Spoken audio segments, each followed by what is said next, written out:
اعوذ باللہ من الشیطان الرجیم بسم اللہ الرحمن الرحیم۔ السلام علیکم میرے دوستوں، میری بہنوں اور روہیل وائس کے ساتھیوں۔ میں ہوں روہیل خان اور آپ دیکھ رہے ہیں روہیل وائس چینل۔ محترم قارئین حضرات، نبی پاک صلی اللہ علیہ وآلہ وسلم کا ارشاد پاک ہے کہ قیامت کی نشانیاں تسبیح کے دانوں جیسی ہیں۔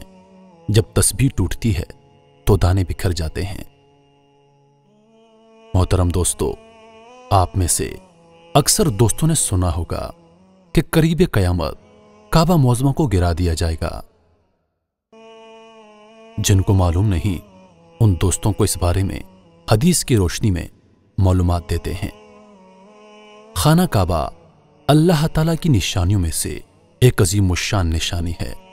جب تک یہ قائم ہے دنیا باقی رہے گی، اور جب اس کو گرا دیا جائے گا تو دنیا تباہ و برباد ہو جائے گی اور قیامت برپا ہو جائے گی۔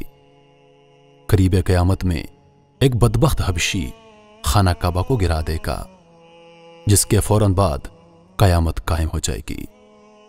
بدبخت حبشی حبیب پروردگار صلی اللہ علیہ وآلہ وسلم نے خبر دیتے ہوئے ارشاد فرمایا کہ چھوٹی پنڈلیوں والا ایک حبشی خانہ کعبہ کو گرا دے گا۔ جبکہ بخاری شریف میں ہے کہ نبی پاک صلی اللہ علیہ وآلہ وسلم نے ارشاد فرمایا کہ گویا میں اسے دیکھ رہا ہوں، وہ کالا اور چوڑی ٹانگوں والا ہے، کعبہ کے پتھر اکھاڑ اکھاڑ کر پھینک رہا ہے۔ آخری زمانے میں حضرت سیدنا عیسیٰ علیہ السلام کے وصال کے بعد جب سینوں سے قرآن پاک اٹھا لیا جائے گا تو اس کے بعد وہ بدبخت حبشی خانہ کعبہ کو گرائے گا۔ محترم قارئین حضرات، اللہ تعالیٰ نے نگاہ نبوت کو کس قدر قوی بنایا ہے کہ اگلے پچھلے واقعات کو ملاحظہ فرما لیتی ہے۔ بے شک ان پر یہ اللہ کی خاص رحمت ہے۔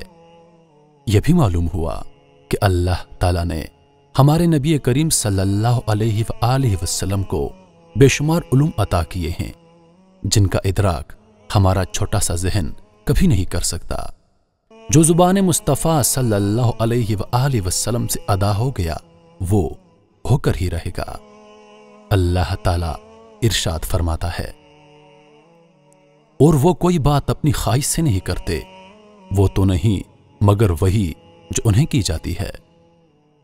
محترم قارئین حضرات، میں نے بعض علماء کرام سے سنا ہے کہ اللہ تعالیٰ کے علم کے سمندر کے مقابلے میں نبی کریم صلی اللہ علیہ وآلہ وسلم کا علم ایک قطرہ ہے، مگر یہ قطرہ تمام مخلوق کے لیے ایک سمندر ہے۔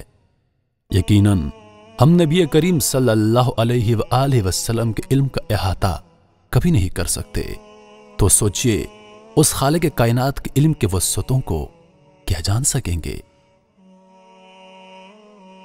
نبی کریم صلی اللہ علیہ وآلہ وسلم نے ہمیں پچھلی امتوں کے بیانات کے ساتھ ساتھ آئندہ پیش آنے والے واقعات کا بھی کثرت سے بتایا ہے۔ اگر کوئی دوست قیامت کی نشانیوں کے بارے میں تفصیل سے پڑھنا چاہتا ہے تو اس کے لیے ایک عربی کتاب الاشاعۃ الاشراط الساعہ کا اردو ترجمہ قیامت کی نشانیاں موجود ہے۔ اس کتاب میں قیامت کے بارے میں 500 سے زائد احادیث و آثار کے ساتھ تفصیل سے ذکر کیا گیا ہے۔ اللہ سے دعا ہے کہ اللہ تعالیٰ ہمیں اسلام پر زندہ اور ایمان کی موت نصیب فرمائے، آمین برحمتک یا ارحم الراحمین۔